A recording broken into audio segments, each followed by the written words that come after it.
begin with the petals that are behind.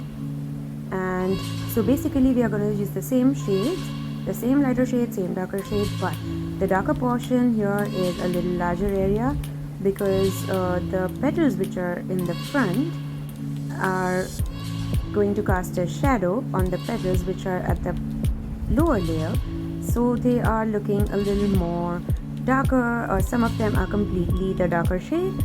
So we are going to paint accordingly, and painting them darker will actually show that the front row of petals are a little lifted up because of the shadows.